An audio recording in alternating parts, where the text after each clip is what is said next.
Hello there, and welcome back to The Disconnected. I'm here with Rich Johnson, who is a writer extraordinaire, audio commentator, contributor to Fangoria, and so much more. Rich, I'm humbled. Thank you so much for doing this. You're welcome. No problem. I don't know if I'm going to live up to everybody else's interviews. You have some great guests on so far. Fantastic.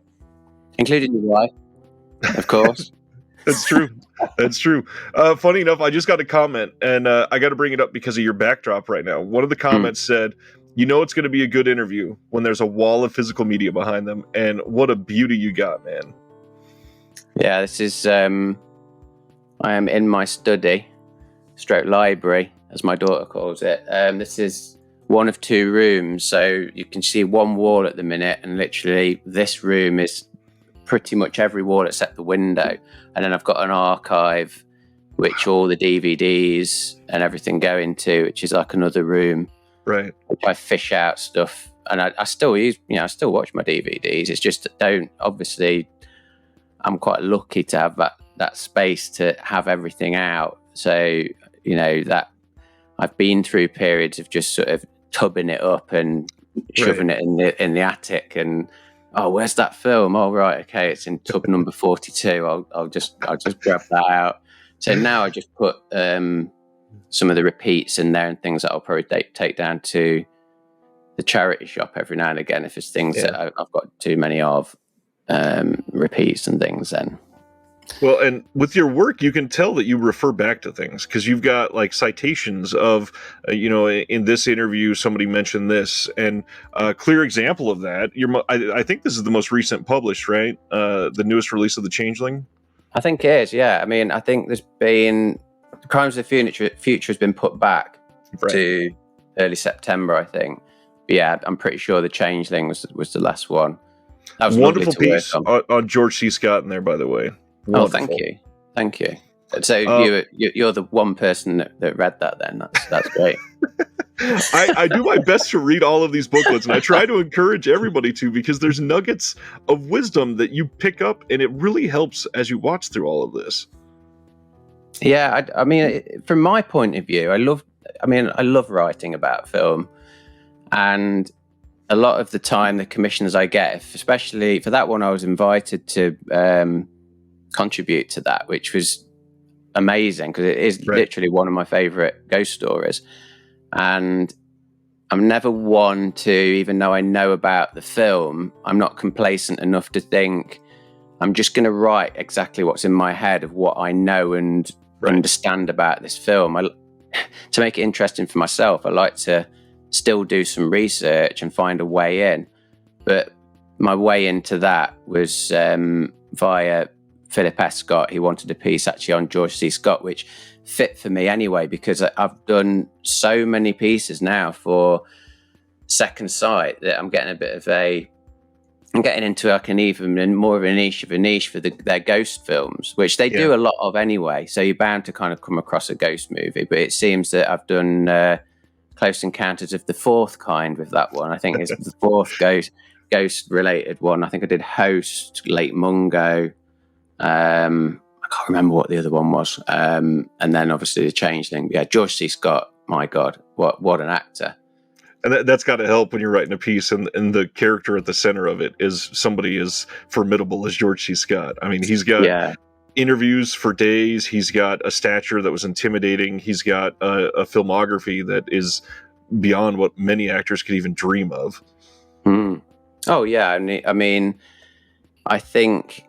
as that piece picks up on, it's he puts a lot of himself into his performances, and you can tell by not just the performances but the choices of the roles he's taken in the first place. They feel like they're a cathartic exercise for him, and he's kind of just letting it spill out, and the rage and everything that you experience. And I mean, my first introduction to George C. Scott was his Christmas Carol, which I think is phenomenal. But I grew up with my dad just hating it, hating his performance.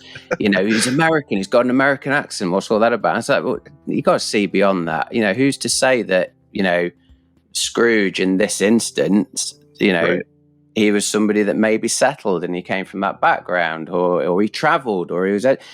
you can kind of read into that, I think. And I don't think that takes anything away from his performance. In fact, he does quell his accent. It's not as bad as my dad ever made it out to be. I think it's one of the best, definitely one of the best Ebenezer Scrooge performances. And I would probably say Albert Finney's Scrooge is my favourite.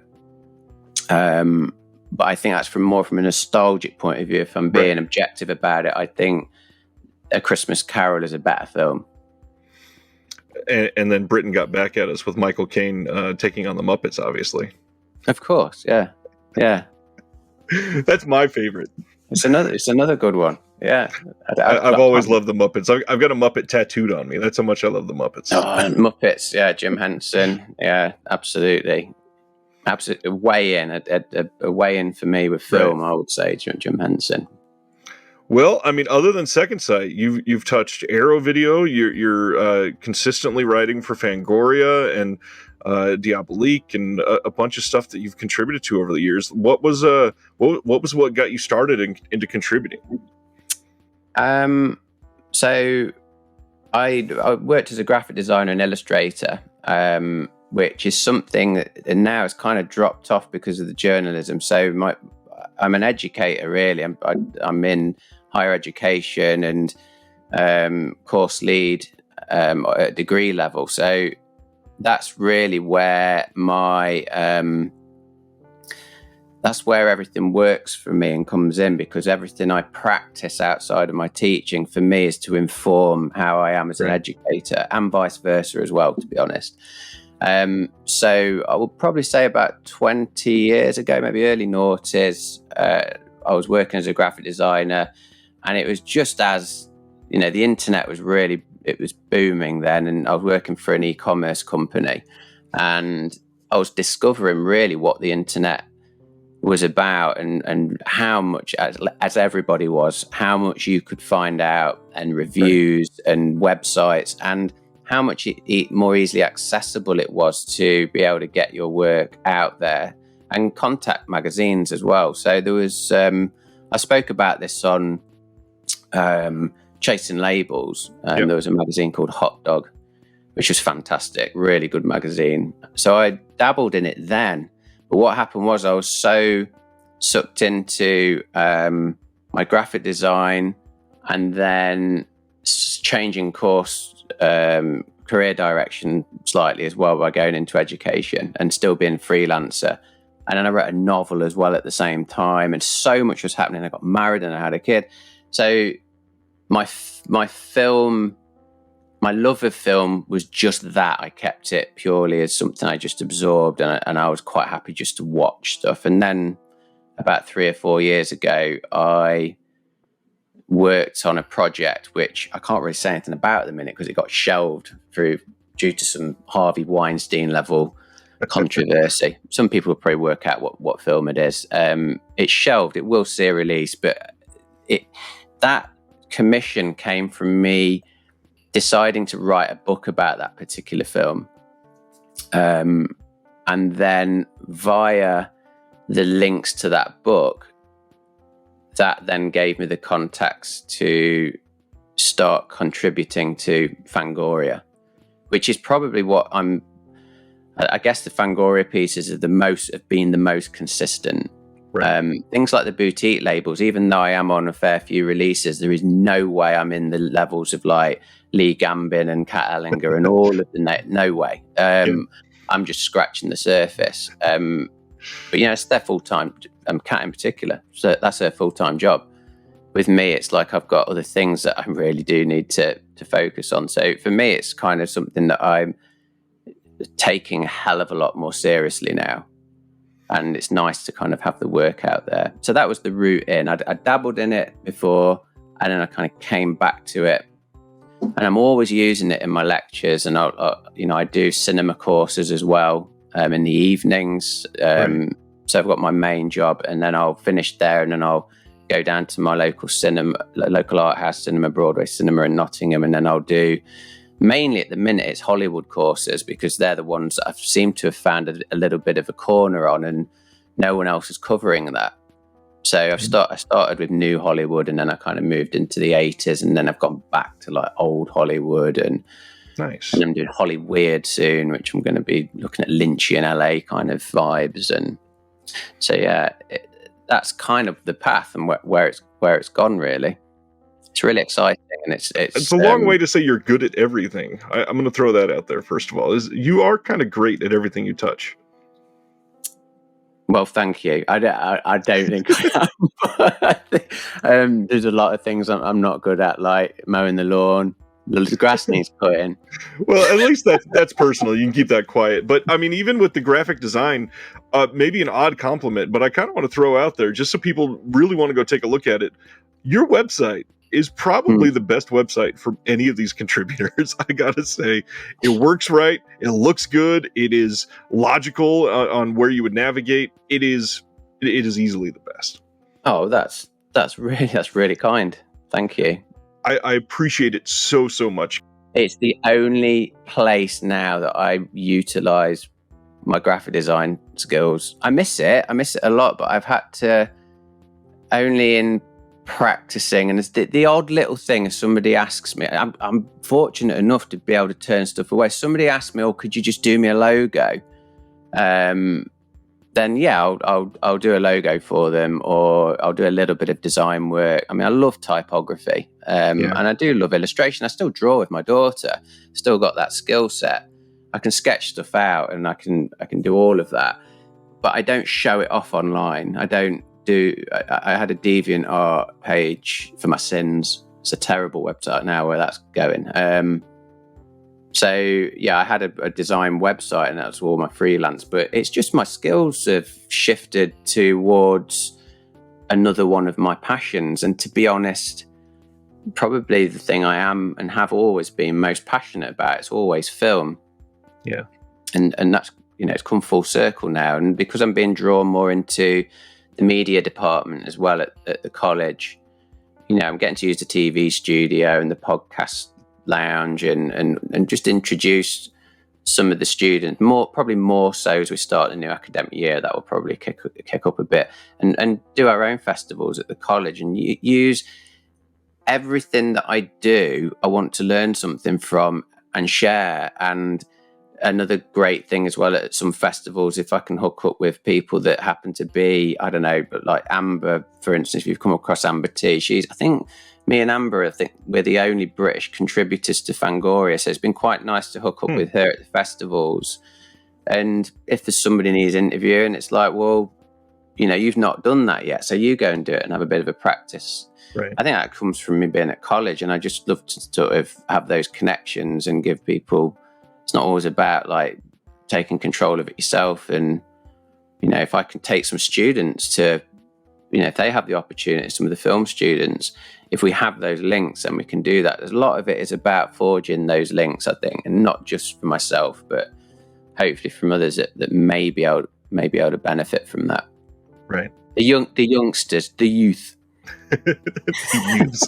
We were talking before we started recording about one of the aspects, so I got to kind of link it to this, and that's really how important this community has been. I mean, there's so many people that I hate to use the word networking because it's not really just about that, but just meeting people and kind of validating the feelings that people like you and I have had, where for years film is that passion. But I don't know if you're like me, but in like my everyday life, nobody else gives a shit about any of this. Nobody.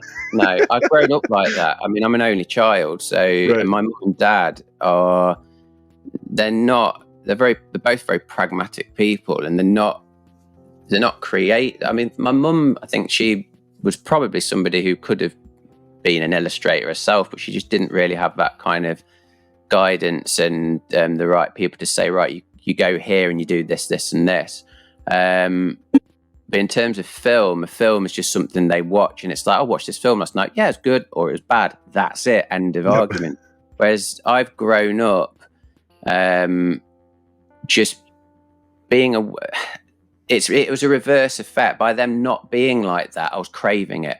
By them not taking me to the cinema regularly, I was craving it. So it just developed the imagination, because lots of people talk about this, and we're probably the last generation that would have gone to the cinema, and it was 3 years until you saw that film again, unless you went and bought another ticket to go straight back in. It's not like now where you watch stuff on streaming and flick through thumbnails for 40 minutes before you've even decided to watch something, and then watch the same thing over and over again as many times as you want. It never leaves you. And I think it's kind of a bit of a, we take it for, a lot of people take that for granted, but back then, it was incredible, really, because that film would percolate for 3 years, or part of the film would percolate because you bricked it watching it and you couldn't watch anymore. That was an amazing thing, and it affected our brains in a very, very different way. I think that's fascinating. That's a book in itself, isn't it? The way that information, or the way that a certain time period or film has affected people is a fascinating thing. And honestly, it touches on something I've actually been thinking about lately, because obviously there's a lot of studies going on around like ADHD and the way that people are consuming everything nowadays. It's this, everything has to move quickly. It's not something that we can sit with and really absorb.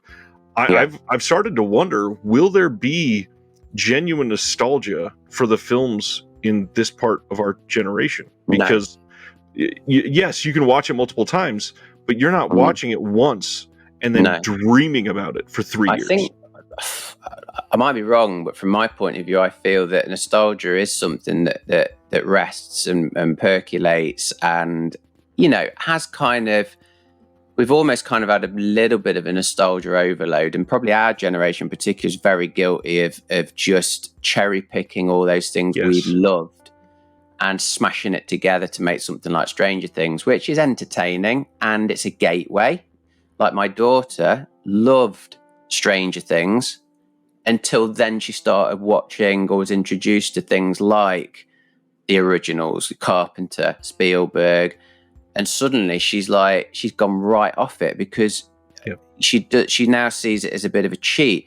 I mean, I'm not for that, and I think as a child brain is seeing it like that, but I like to sit down and go, well, no, let's think about this, right? That at the end of the day, this is a show that is, yes, very, very popular, but the good thing it is doing, as like Quentin Tarantino, is it's bringing in new generations like yourself to be able to watch those things. Now, not everybody is lucky enough to have a dad that is completely overloaded with all this stuff and can show you and cherry pick those exact same things. You would probably have to go and discover that yourself, or you'd have to be with the right group of friends in the playground that would then have come across that. But I don't think that is alive anymore, because it's like the TikTok, the snippets, like you're saying, the ADHD shaped media of just firing stuff constantly, and also coming up with things that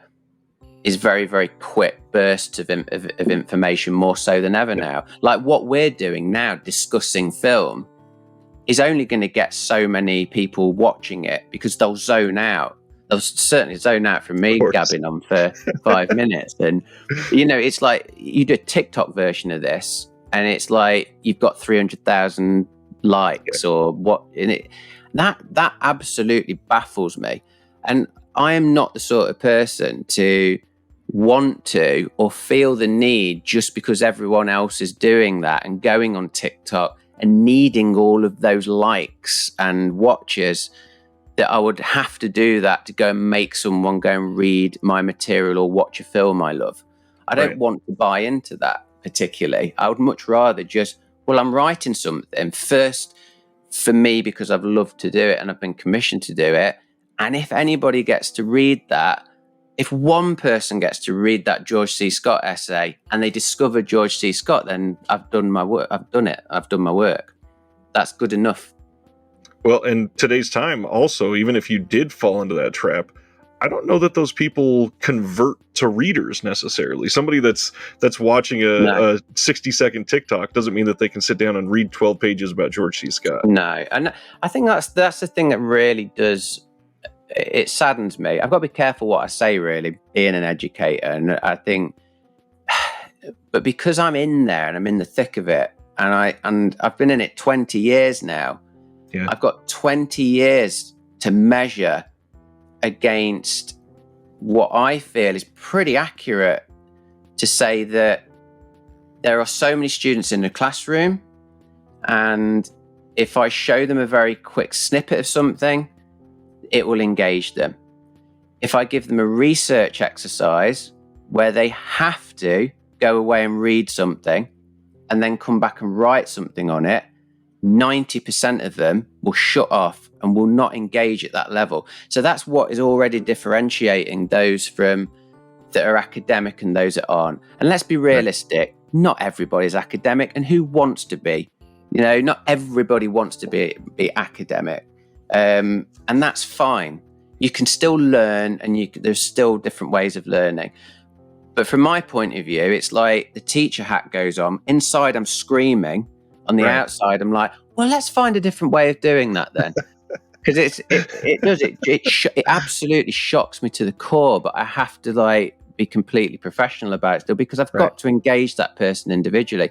So my challenge is, how do I get them to go away and look at something? And usually the best way of doing it is to sit down and have a conversation with them individually.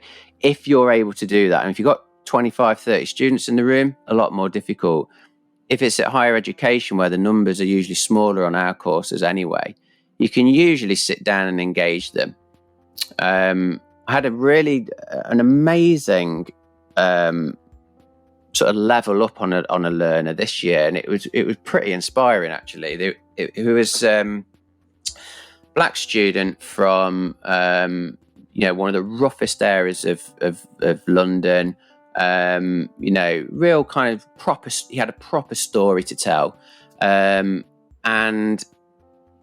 he trains to be a footballer. He'll be a professional footballer. He's actually in the training for it, and he was managing that all alongside the course. Now, straight away, not academic in the slightest. Really difficult. He actually failed the first year. It was a case of, he's going to have to reset, and we're going to have to go through this. And is he going to learn from the mistakes? And he slowly did. He didn't immediately. But there was almost like a moment where it was like the cogs just turned finally, and it's the last year of the second year, bearing in mind he'd already repeated, so he'd been there 3 years.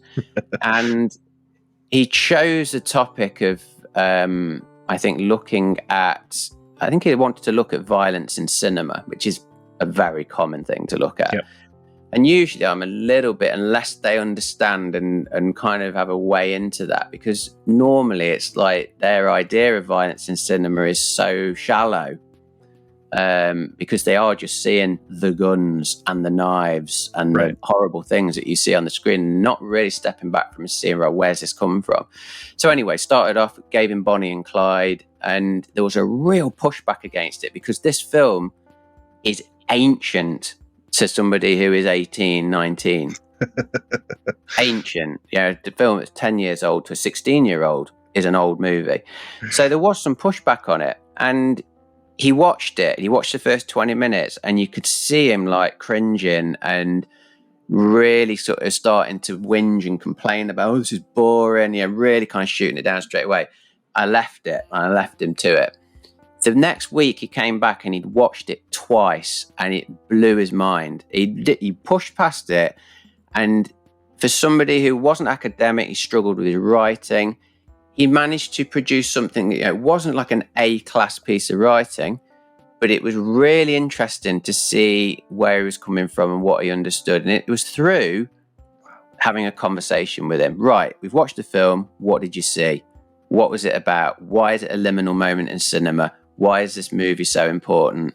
And just giving him those questions to have a think about.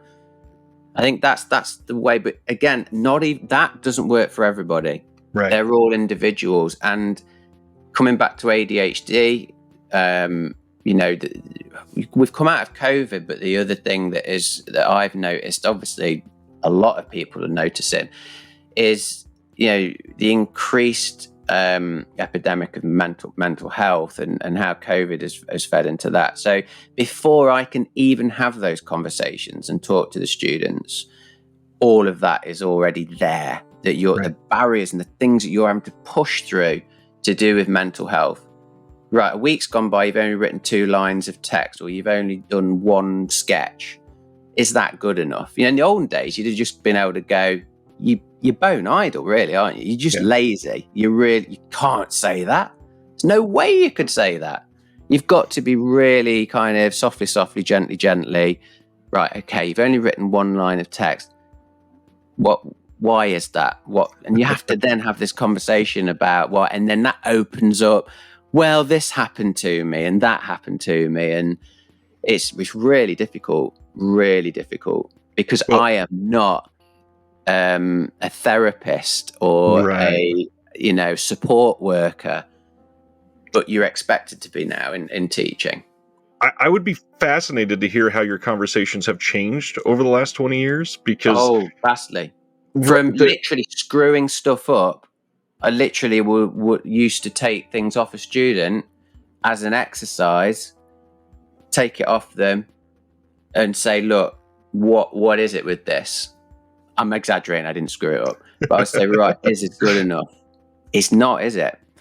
To now, it's like you have to sort of really take it apart and find, ways of how they can improve it.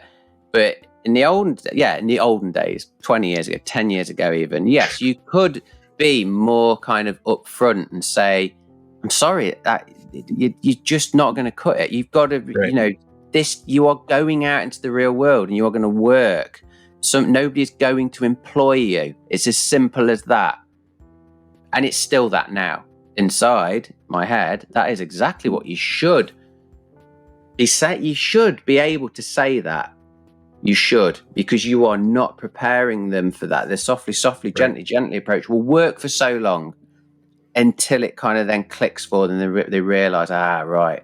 So I think sometimes the way around that is when you get industry in, and when you get a journalist or a graphic designer or a filmmaker or someone from the BBC come in and basically impart exactly what we've been telling them for a year or two, sometimes they then, their ears prick up and they go, all right, the tutors aren't talking a load of shit then. They know what they're talking about. Oh. That's what it's like, yeah. We talked about this briefly on my show last night for just a few moments, but I feel like that first generation that you were teaching really, coming up through the 90s was very like doe-eyed and expecting this almost like perfect life eventually to be happening. And then once post 9/11, a lot of the wars of the early 2000s that were happening, so much has just been nonstop for these last couple generations of students that you do kind of have to realize a lot of these people have just been facing trauma since the day they were born. This is exactly what it is. Yeah, and I think you have to. It is scarily quite easy to forget that.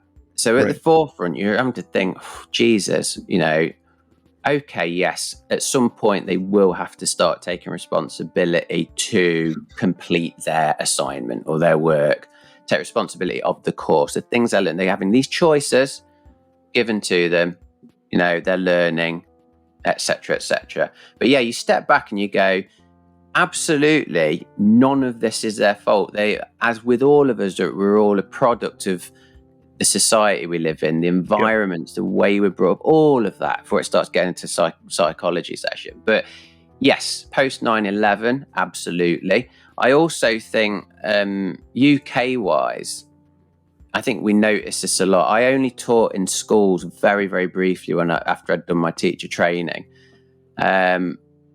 Secondary schools in particular, awful, just been horrible. And I just didn't like it as an environment. And you really do see, and I think you notice as well when you have children, that because it's built on a factory system, it's just a byproduct of the Industrial Revolution. And it's never, ever altered since in the UK. The curriculum is rigid. We are going to teach this, this, and this. If they go to a Catholic school, even more rigid. The Catholic schools then just become a pedestal to preach, religious values to, and sometimes the education is just a sideline. It's a second thought. which, isn't good. But, there are some good schools. There are some amazing schools. But I do think the actual education system, what that creates is when they get to the levels I teach at, from 16, so level 3 to then through to HE, where it starts to become about a little bit more ownership, because at the end of the day, they're paying for the course by then, so you get the best students anyway. But level 3, they don't know how to think for themselves. They don't know how to, they haven't got the confidence is completely smashed, because they've got teachers going, terrible, you don't do it, I want you to do it like this, don't ask too many questions. It's kind of, hand goes up, and then already the teacher is measuring how many students they're going to be able to answer a question. And also the ridicule as well that you would get at secondary school. In the 80s, I remember, being at school, teachers said things to you, and there was no beating around the bush. They said it, and that was it, and you dealt with it. They ridiculed you if I was terrible at maths and things like that. I say I was terrible, I just couldn't give a shit about maths or science or any of these subjects. I just didn't have any interest. I was that sort of learner. If I wasn't interested in it, I would just be like the class clown and just be larking about. So there was some management there with the teachers, but some of them would literally, they would really ridicule you. You will never get anywhere without mathematics. You need this. Constantly telling you that. And your brain, my brain didn't work like that. I probably thought one of the fortunate ones that just saw through that kind of, almost like you saw through the pedestal that they were putting themselves on. You think it's just something they're saying. And to be honest, I was confident enough in my abilities in other things that I loved and that I really focused on, that then the teachers were like, yes, there's a talent here, go for that. Some kids don't have that. They don't know what they want to do. They don't really have, or, and this is another thing it comes back to, is if you have a conversation with some learners, it's actually quite difficult, even just at a personable level, to get anything out of them of what they're interested in. If you come down to their level and just put the lesson out the window, what they're learning, what are you into then? What you've been doing over summer? And you just get a shrug of the shoulders up. You just get that. It's like, well, what do you do at home in your own time? And it's literally just a shrug of the. It's so hard to get them to share what they're into, because some of them might not have any interest, or they're not confident sharing that with you because they think you're going to ridicule them, like they may have done at school, because the school is beating out of them that they shouldn't be. You're in an art lesson, you shouldn't be copying comic book illustrators' artwork. That's not art. Look at Picasso and all of this nonsense. It's like, I went through that. I saw that as nonsense. I learned a lot from studying comic book artists. Then when I got to art college, when I did foundation, yes, that was almost an epiphany when you finally discovered like the Bauhaus or Picasso, and you understood then what abstract art was. But not all of them do. They don't know how to find things and find information. And nowadays, in the swamp that is the internet and streaming and everything, and content. Hate that term. Hate that word. Content. Ironically, we're becoming part of content, of course. But it's like you've got to be able to know how to find those golden nuggets, I think, which are just like spark something, and just then you kind of go off in one direction and you're like, oh my god, this is absolutely fascinating. Right. I'm so thirsty for this now. I need to draw it, I need to paint it, I need to write about it. Amazing. I remember being at art college. I remember my lecturer coming up to me, and I was working on this oil painting. It was the first time I was learning how to use oils. And he came up to me and he looked at this painting. Now, this is a prime example of how important it is to be educated and know your stuff and go out there and find things and at least understand what has gone before. And at 18, I thought what I was painting was the most original thing out there. Didn't we all? Yeah. I see it in my own students. Everything they do, they think it's the most original thing. They've never not been done before. And what it was just I'd studied. They gave us a topic of stairways. They always give you something really mundane to look at in order to find something interesting. So I was kind of tracing stairs and then going and exploring old buildings and getting tracing paper and then retracing over that and then putting the stairs together in an oil painting. Well, it just became an Escher painting. I never knew who Escher was. And the lecturer's like, looks like an Escher painting. And I was like, huh? Who's Escher? He introduced me to Escher and it was like, oh my God. But by osmosis, because one of the earliest films I'd seen, or the earliest people, it had an influence on me getting into movies. Jim Henson, coming back to Jim Henson, Dark Crystal, via Labyrinth, and David Bowie and the Stair. It's again another artist being influenced by Escher. So it was kind of teaching me that every artist is inspired by other artists, and that what you put down isn't original. It never really is. It's just a version of what you bring to it. I don't know. Did it stop me painting those stairs? No, but I've seen it in students where you do say something to them and they just completely lose heart. So you have to make them understand that, no, this is still your work. It's your version of that. What can you do to make that a little bit different? What other influences can you bring into that, just to put another twist on it? The more you absorb, the more it will come out. You don't understand that when you're young. One thing that we don't ever really talk about in terms of this is that the act of being inspired it can be a skill set that people don't understand that you need to have. So whether it's film, writing, or artist, there's so much that even just seeing something, while that can inspire you, there's ways to pull from that. There's ways for you to grow that in you. And depending on your influences and how you've been raised in your experiences and everything around you, that can quash that can completely embolden that. There are multiple ways that we can be inspired. So absolutely. No, you bang on. Definitely. There is absolutely a skill set in that. I think only since I've been teaching have I understood that. Because in a way, it's a strange thing when you are teaching. Yes, you kind of, there's your audience and platform and the people you're imparting knowledge on. But at the same time, it's automatically giving you a perspective of how much you know and how much other people don't know. And that's not in an arrogant way. It's just that, okay, so I understand this, and this is the level that we're coming in at them. So I have to immediately, it's like dialing things down, completely dialing it down. If I'm writing an essay for the boutique labels, or if I'm doing something for Fangoria, my writing, what I'm imparting there, I'm firing on 110%. It's like using every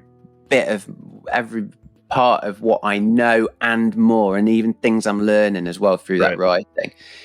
But sometimes if I'm teaching, it might be that I'm having to deliver at 50% of what I know, sometimes even 10%. That's not to sound like really negative. It's just the way you have to work as a tutor. Otherwise, you will completely lose them. I have to, because I'm teaching at different levels. So if I'm teaching on the final year of a BA, the degree level, then obviously my knowledge is I'm going to ramp that up because I know they're ready for that. And it's all part of the progression as well. You've got to show the progression of the learning. You're not going to go in there firing at 100%. You'd scare the shit out of them, and you'd lose 80% of your students as well. And the college would be like, what the hell's happened to your students? Where have they gone? You can't do that. Well, and not to mention delivering that in that environment is unfiltered, unprepared, unedited. And when you're writing for Fangoria, a lot of people don't realize you've written that probably 4 times and gone over it with the fine-tooth comb many times, maybe had somebody else look at it. And it is the complete, like, what you see is the perfect progression of all of the work that you could pour into this tiny article. Yeah, definitely. Yeah, and it's quite nice to read students' essays, and sort of again, that's another measurement of, okay, this is what this individual knows, this is what they've learned, this is what they've understood, but backing it up as well. Another thing as well, I mean, just going back to what I was saying earlier, is that even just teaching them about plagiarism, you would be surprised how many of them will do that by default. Now, some of them do it intentionally. They absolutely do it intentionally because they know no other way around getting past this essay because they cannot write. They cannot string a sentence together. They really struggle. And that's because, they've had a bad time at school. Again, it's the school system telling them they're worthless and this and that. It's not good. But then you'll get some that they don't realise they've plagiarised. So, for instance, you have, if they're going to do a bit of research and they don't put their citations in the right format, then obviously when we put that through the system, it scans it and it shows us. I used to use have to use my discretion to say, well, they've tried. That is clearly a quote. They've just not formatted it properly. There might be that they literally lift. I mean, I've had literally students. I've had grown men in their late 40s on courses hand essays into me, knowing full well that they did not write that, because I've had conversations with them. It's why I have conversations with students as well, so I can gauge their voice and what their language and their vocabulary. You read the essay and you go, they haven't read that. You don't even have to go through the official software. You literally cut and paste the first paragraph into Google. It'll take you straight to the essay. I had one student, this particular student, late 40s, mature student, and he cut and pasted the whole essay except for, in my opinion, clunk, and it was like that whole essay was cut and pasted. So I got him in the office and I showed him this essay. I was like, could you just explain why this is, again, soft, even something as serious as that, you have to could you just explain to me why, in the old days, you're like, after the course, it's fraud, basically. And he responded with, have you ever heard the expression great minds think alike? He actually said that to me. I couldn't believe what I was hearing. And this is the same student who basically printed out a 72 DPI sketch of a kettle design or something, because he was a 3D student, and printed this thing out and blew it up to A4 and then signed the bottom of this. And it was a pixelated sketch. He was trying to sell off as like a genuine real sketch that he... How was he fitting in that room with you with his massive balls? I mean, that is wild. Oh, he had balls. Yeah. Oh, he definitely had balls. Yeah. Well, getting back to inspiration and getting back to Rich, with people that I especially appreciate writing work and the way that they are able to convey a message to people, many people would look at this and say, well, what are some of your favorites? I'm more curious, what inspires you as a writer? What are some works that over your life have been the pieces that make you say, damn it, I want to write like that? Are we talking specifically essays or books, specific writers in film? Anything that you want. Yeah. I think for me, in terms of journalism, I would it comes back to Mark Kermode for me. And I'm not saying in terms of just his writing. I just think as an individual who just loves films, loves movies, and is extremely passionate about it, and shares it all the time through his podcasts and everything. Mark Kermode, definitely one of them. Probably the first person I remember who was remotely journalistic, or a siphon of film, and getting it out there and sharing it. Whereas in the UK, we had a program in the late 80s, early 90s called Movie Drone with Alex Cox, the film director. So we'd have this show on like Sunday evenings, BBC Two, and it was a true awakening. So you had kind of almost, from my point of view, it was like film before Alex Cox arrived, on Sunday nights, and film before. For me, it was like, everything up to that point was just like The Dark Crystal on loop and Jaws and, the most popular movies you could think of. He comes along, you're late, you're late up. You should be in bed for school on a Monday morning, and you're kind of there lying in bed and watching this guy talk about the most obscure movies.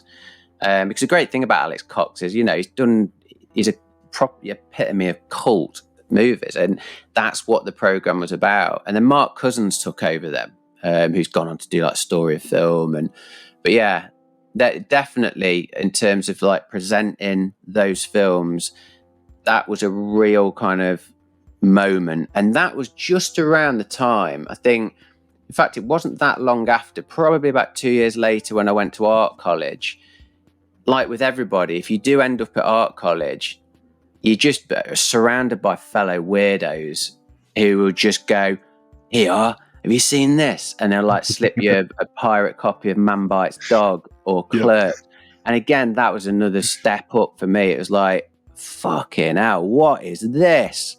I've never seen anything like it, like Man Bites Dog at that point in my life when you're 18 and really quite impressionable. And and it blew my mind, absolutely blew my mind. But I would probably say at the last sort of 10 years, I would say, what's his name? In fact, I've got his book there. What's his name? I always forget his name. Yeah, W. Scott Paul. It did Wasteland. Have you read Wasteland? I've not read it yet. I've been meaning to. Really good. And he did another one called, I think he's the same one that did Monsters in America. Yeah, he is. I've got Monsters in America up there. He does these amazing studies, like deep dives of periods in history in relation to film. So Wasteland is all about the impact of World War I, and coming back to what you're saying about trauma and how cinema completely changed with German expressionism, and great books. So yeah, there's quite a few there. Some that are more kind of written, crossing over into having their own shows. Mark Commode had his own shows, and he's always the face of film really in this country. And then you've got Alex Cox, who I think is a really good one that crosses over from making those movies, those cult movies himself, and then imparting and sharing the most obscure shit you would ever have seen at the ripe age of 13, 14. Right. Well, I would be remiss to not dive into some sort of physical media, as you have so much behind you. What are some of the most exciting things that you've been seeing in your mind lately? Because we were kind of touching on Second Sight, and to me, I don't know that anybody else is matching them in terms of quality across the board anywhere. No, I'm biased, probably because I've wrote a lot. I mean, I've done a lot for 101. I've had 4 back to back recently. So you're probably going to see quite a few releases. Whether they are, I don't know if they'll get released back to back. They might spread them out. Are you on? I think you're on Following coming out, right? I'm not on Following. Sarah's on. Have you interviewed Sarah Appleton yet? Not yet. I need to. Oh, I'll get her on. She's amazing. Her and Philip. Brilliant. She's got a documentary coming out, premiering at Fright Fest, actually, called J-Horror Virus. Oh, that's right. She did the found footage phenomenon with Philip as well. So Philip is now he kind of heads Second Sight and dishes out the projects. He's a project manager, really. Yeah. So, yeah, I think she covered the interviews, does a lot of the video footage, extra feature work as well.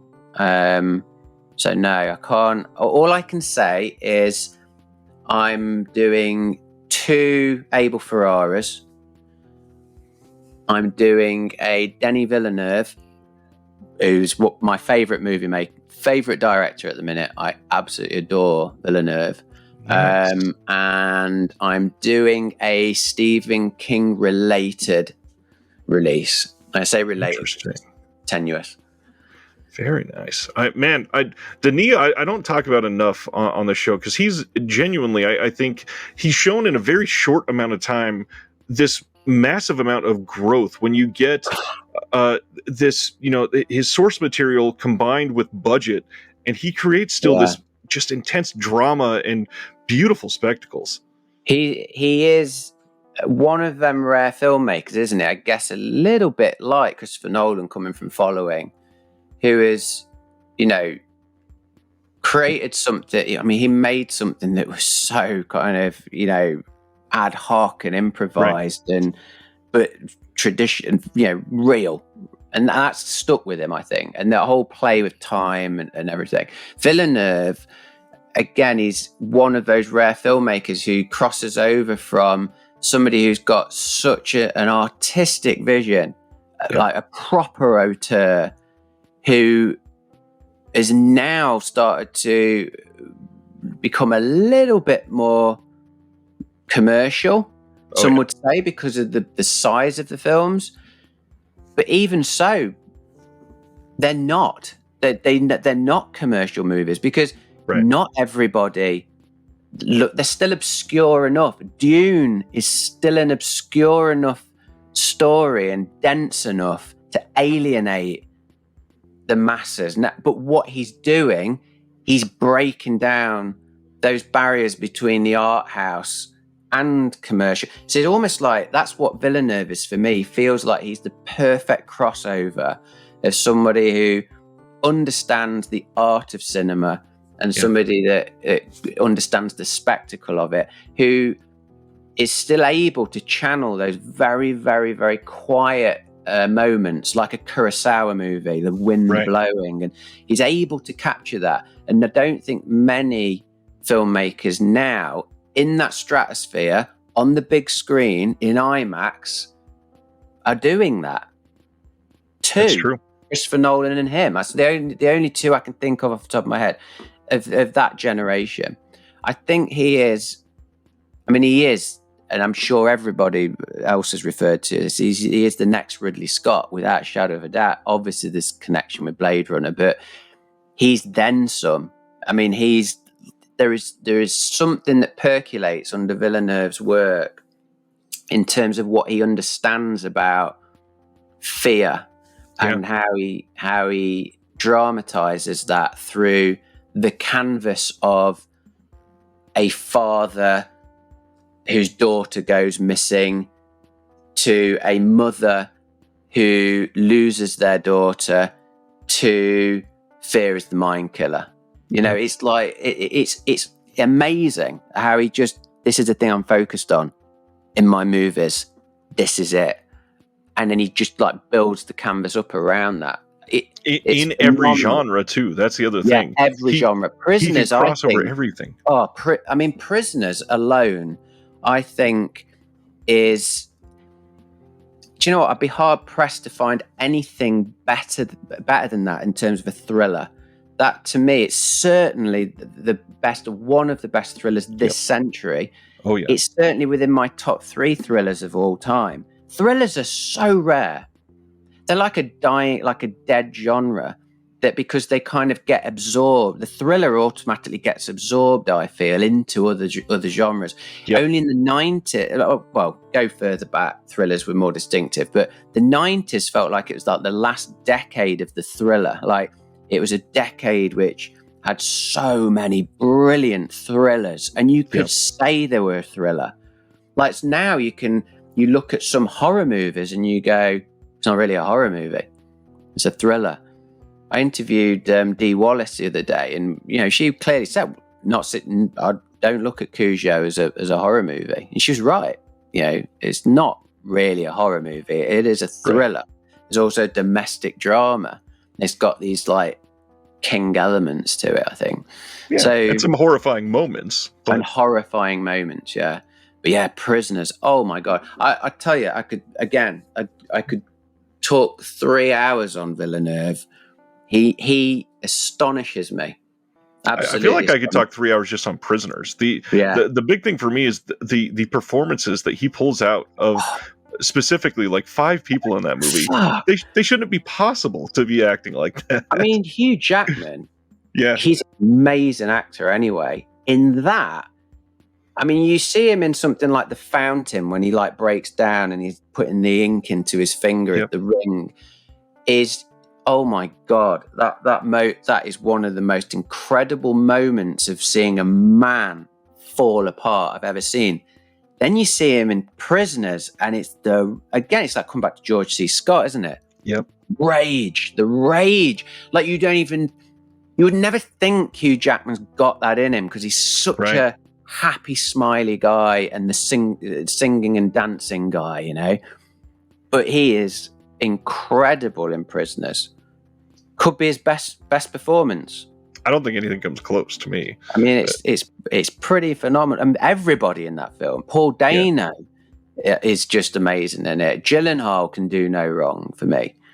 Amazing.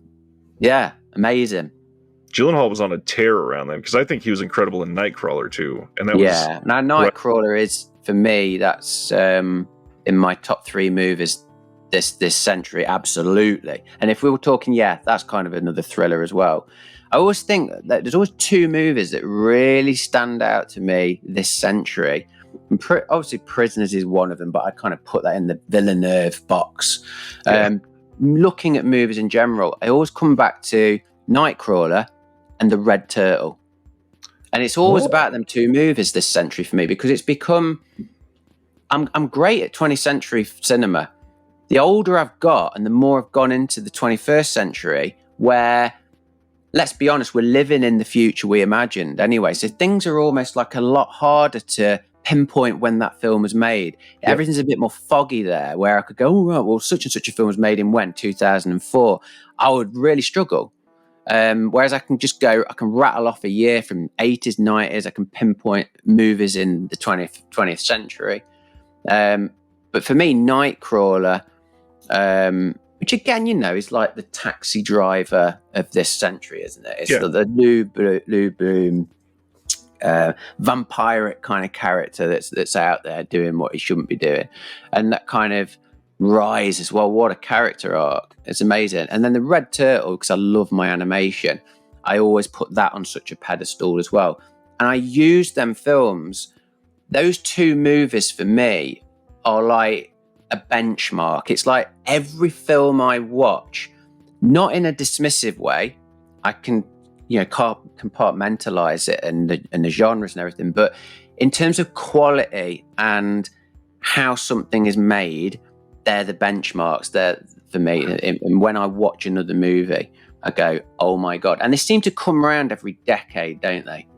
Every decade you'll go and see a movie at the cinema and it might not be a masterpiece.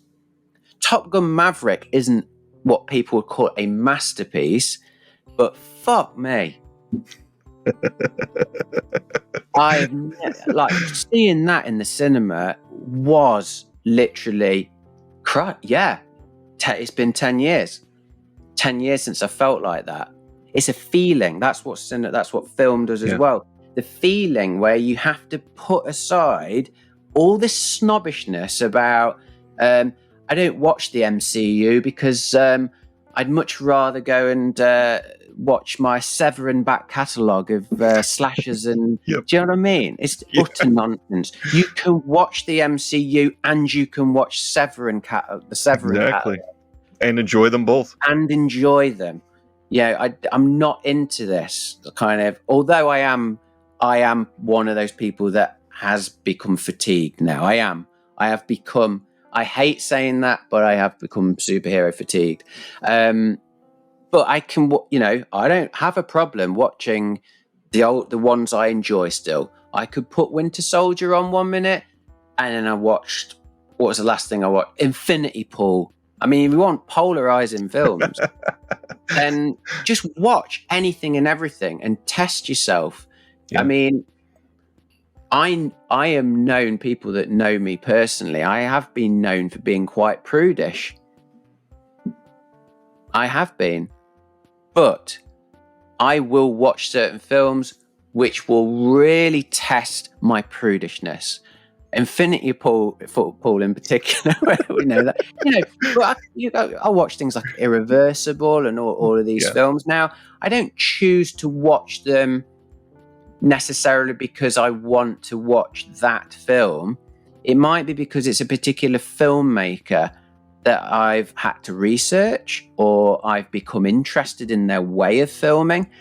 And I think what most importantly you get out of really pushing your limits of what you can watch is, can you see through the mud and the dirt and the grime, right, and see the filmmaking? Gaspar Noé is a prime example of that. Is that his films are so challenging and so explicit. Oh yeah, but you see how well made they are, and there is no way you can say that his movies are bad quality, because they are pretty phenomenal in terms of how they're shot and what he plays around with.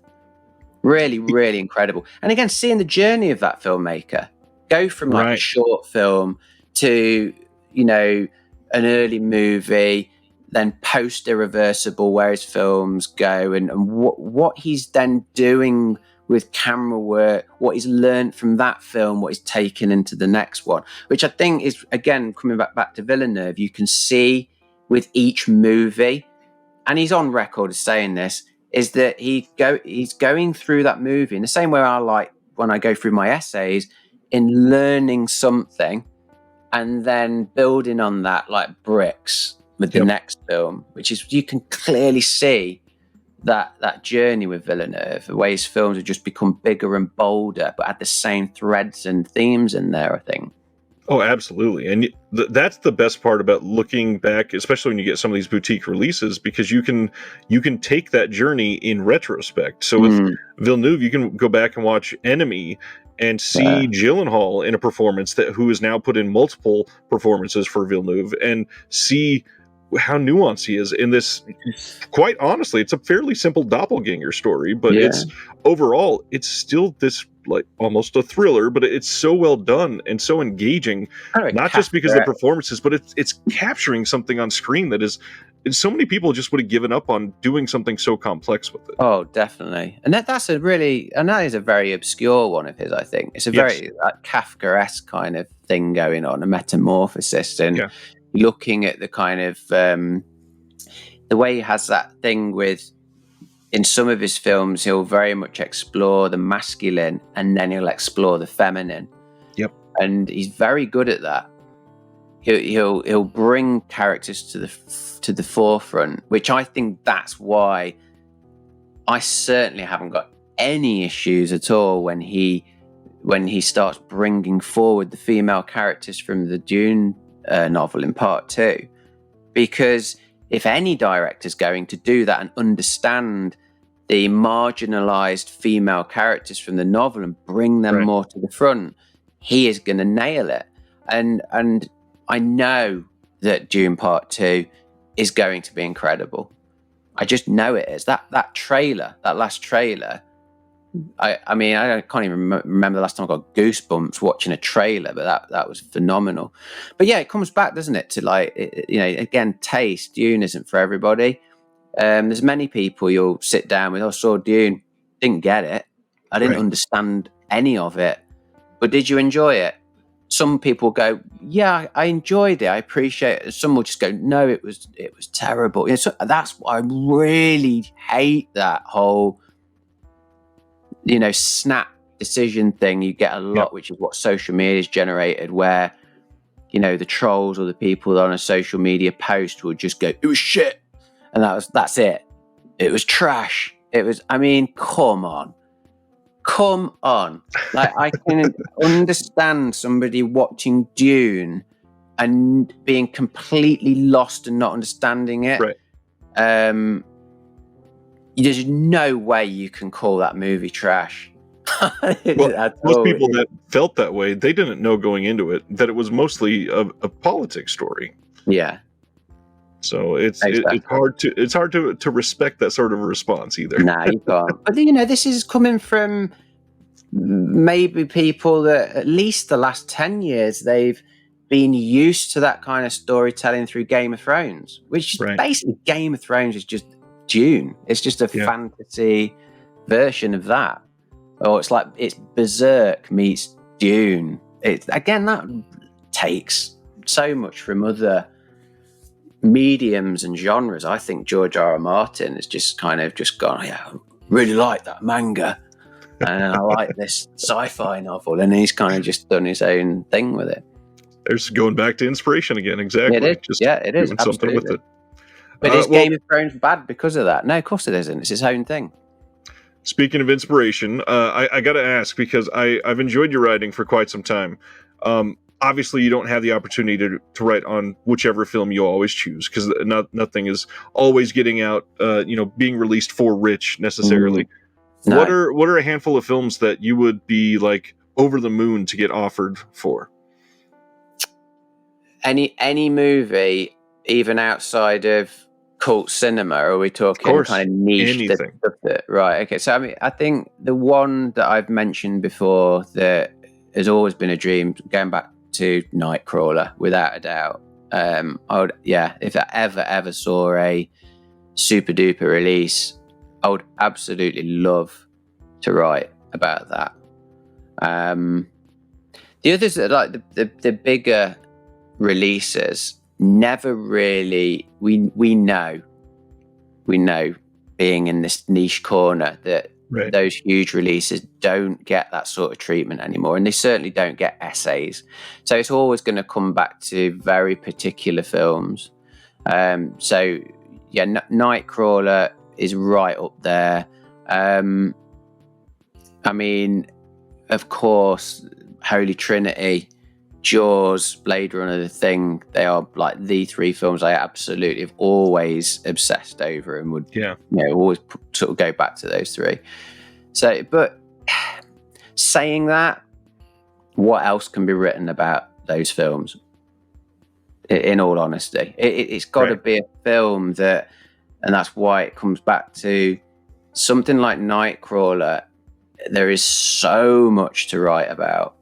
And I think even more so now. That's the beauty of that film, is that we feel like the Lou Blooms they're just there more so now than ever. You can kind of, there's so much to tap into, so many angles with that idea of the media and how, or an individual's kind of the sociopath angle. Oh my god, the analogies in there, the kind of metaphor, the vampire kind of angle. Yeah, wow. I couldn't really put anything above that film. What I would love to write about.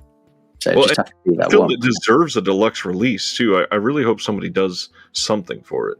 Yeah, it needs it. Absolutely. And it is. I do find that when you are writing about films, and I guess that comes from because you pitch as well, and you always have to find a sort of fresh angle, which in some ways it goes back to what I was on about earlier. You need to almost find something that nobody else has written about. Do you know what? Sometimes you just want to write about a film you love, whether someone's written about it or not. Like I have written about Jaws, I've written about it for publications, and I've written about Blade Runner for publications, and I've written about The Thing for publications. But I wrote about them more so from a personal point of view. What is that film to me? What was my memory of it? And what was some of the understandings of it as well, maybe at an early age? And I think you're surprised sometimes how much people love to hear people's personal points of view about a film. That it's not always about taking it apart in minute detail and always analysing something, which I love to do, but it's exhausting. Like sometimes you want to kind of just come away from that and go, oh Jesus! And that's why you need your Winter Soldier films and your MC. And I often will put an animate. That's why I love animation, because animation for me is a real comfort blanket. If I've absorbed too much shit that's like, oh God, this is dark. I want to wipe Infinity Pool out of my head. Then I'll watch Super Pets or something. Animation is a great palate cleanser. I will say that. God, you have to do that. Yeah, it's great. So when you're feeling down after watching too many movies, just go watch like Watership Down or something. That's perfect. Yeah. There you go. That's another one. I'd love to write something about Watership Down, which there was going to be a BFI release of that, but they pulled it, which was gutted about that. Well, and they did that recently for Targets, and then that came back. So I'm curious. Maybe Criterion is doing a release, and they're waiting to release a BFI till after that or something. Possibly. I think with Target, it was something to do with the timing of it, wasn't it? Because of the subject matter. Yep. I think that's why it was pulled originally. I don't think it was something to do with rights or other releases. I might be wrong. Yeah, unfortunately, we don't always get the answers to these either. No. Nightcrawler, the Red Turtle, great options here. I do want to point everybody to Rich's website again. Anything that you want to learn, you've got everything laid out so wonderfully there, just accessible. You've got links to everything. Writing for Fangoria, you've got Second Sight, 101 Films. Anything else coming up that you want to hype up for anybody? So at the minute, in fact, the last few months, I've been focusing more on sort of interviews, written interviews. I mean, I am interviewing them backstage, and then I'm kind of putting stuff out via Arrow Films website and Fangoria as well. So for Arrow, I did a series of interviews that were linked to Arrow Player's curation service called Selects. So if you go on Arrow Player, you'll notice that Josh Rubin, who's been on this show, he's great. I mean, he's just so generous with his time. So I did an Arrow one with Josh. Who else have I done? Anthony Scott Burns that did Come True. That's a great movie as well. For recent years. Upcoming, I think it was just announced, got Reece Shearsmith again, who I've interviewed before. So sometimes I've kind of interviewed people 2 or 3 times. Like I go back to them and go, "Oh, do you want to do this?" So what's happened from that with certain contacts or people I've met at festivals? I've then presented an idea for something, hopefully, which will go out by the time this goes live. Is I'm inviting guests in to explore Fangoria's magazine archives. So what they do is they'll pick three Fangoria issues from the back issues from like the 80s and 90s, and then they discuss those issues and specifically the films that are on those covers. And it's been a really nice thing to do. So the first one that's coming on is Gala Avery from Video Archives podcast. Wow, who was an utter delight.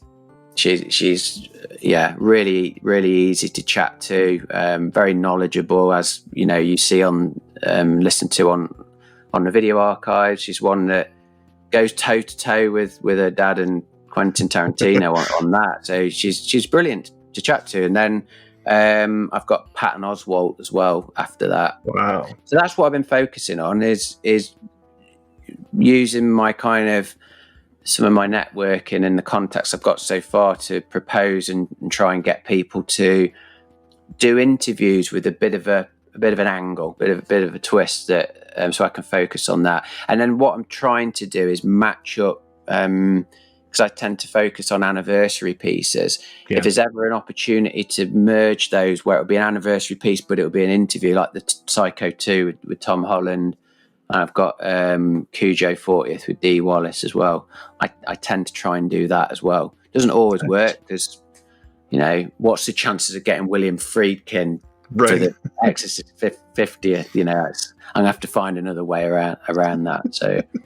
So that'll be the latest ones to look out for. And then whenever, I guess, some of the 101 news drops, Crimes of the Future, imminent, but I think it's been pushed forward. I think it's the 11th of September, if I recall.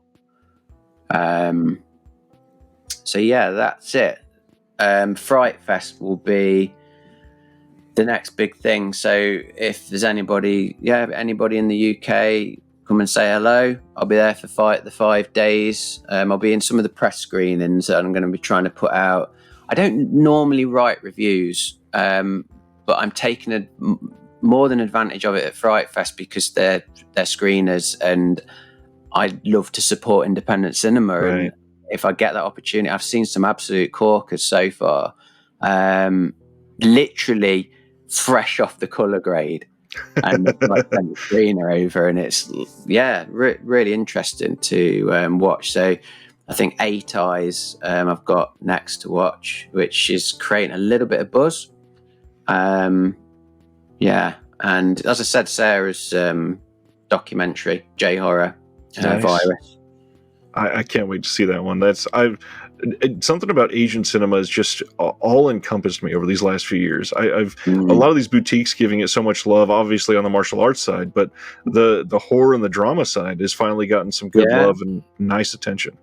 I mean, Eureka, who I've done a few pieces for, have really focused on that the last couple of years. It's been nice to see that, obviously they've gained a lot of rights to a lot of Asian cinema, and there's some brilliant ones coming out. Releases as well recently. Is it Revenge? I can't remember what it's called now. There's a samurai movie by the same writer as Seven Samurai. I feel like that's right. It's either that or Something's Revenge. Yeah, I can see the picture of it now. That's one that's on my list to get because I really want to see that. It's meant to be amazing. So Eureka, fantastic, really good label.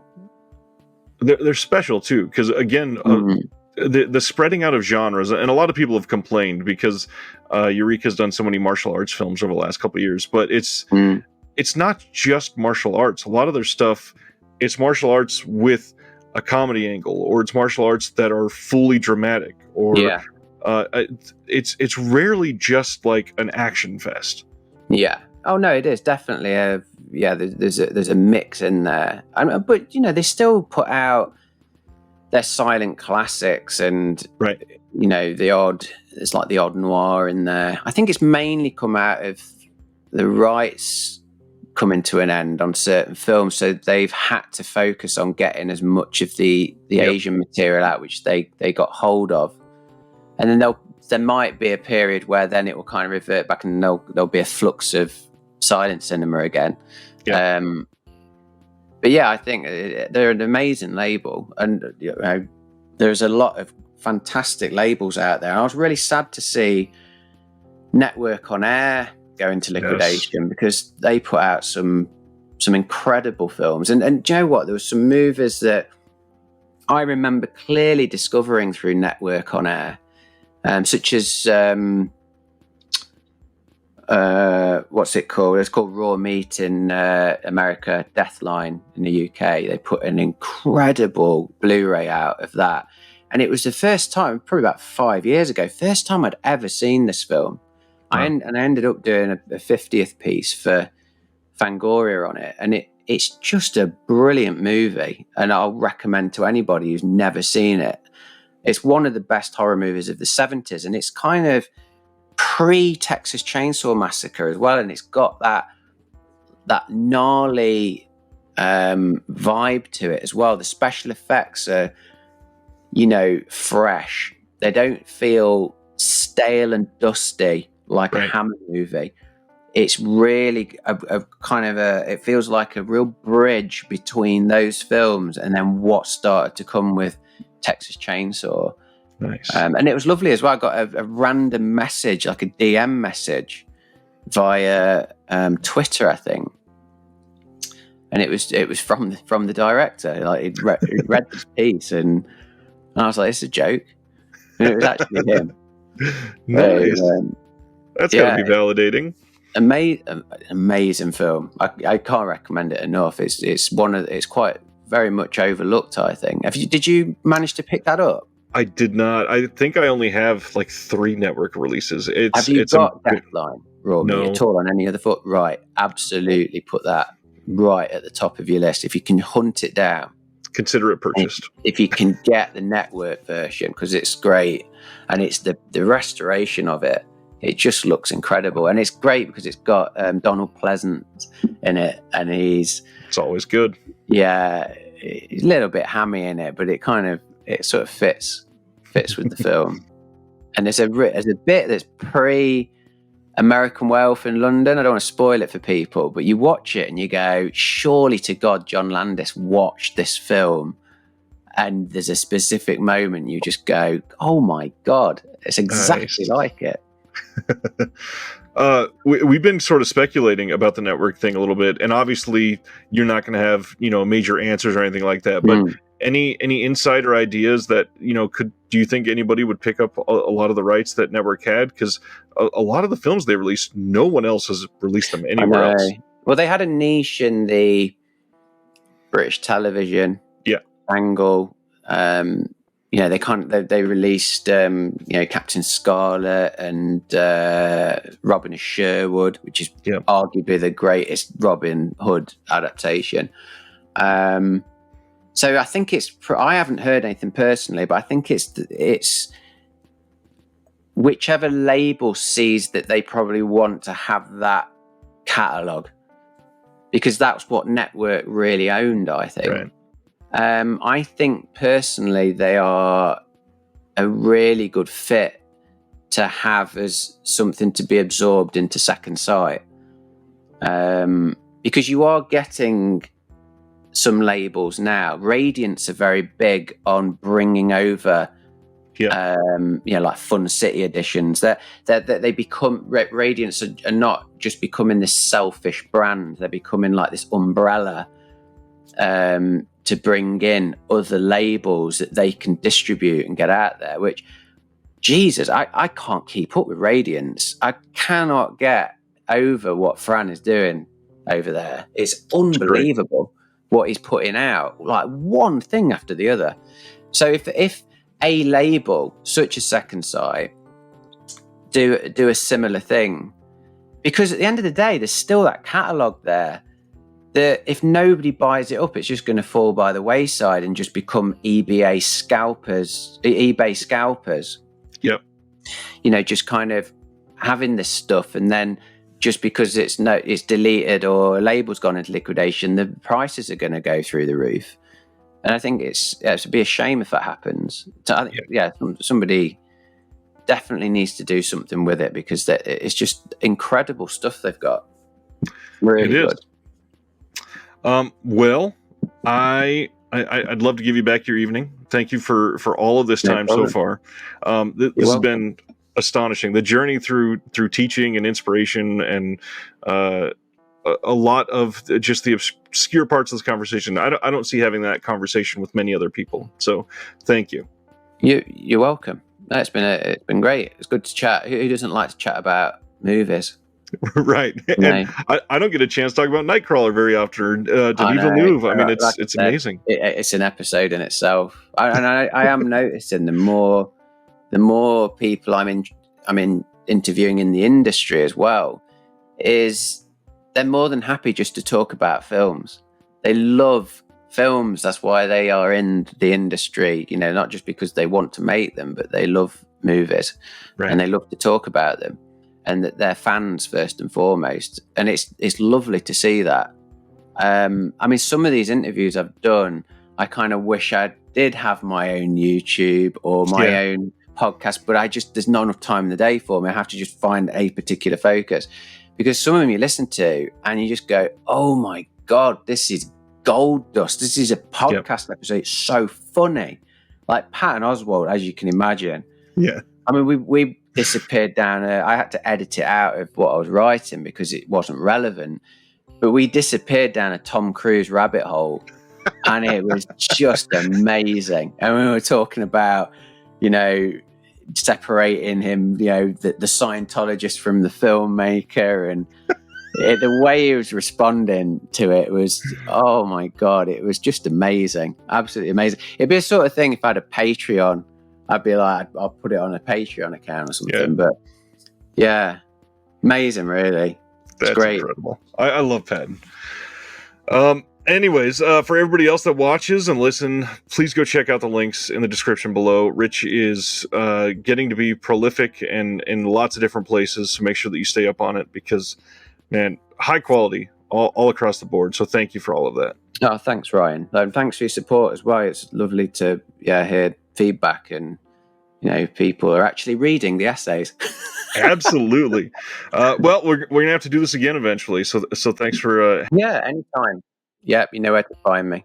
Just across the pond, turn left. Just a 7-hour delay. No big deal. No problem. Thanks for watching, everybody. We'll see you on the next one. Night, everybody. See you soon. Bye.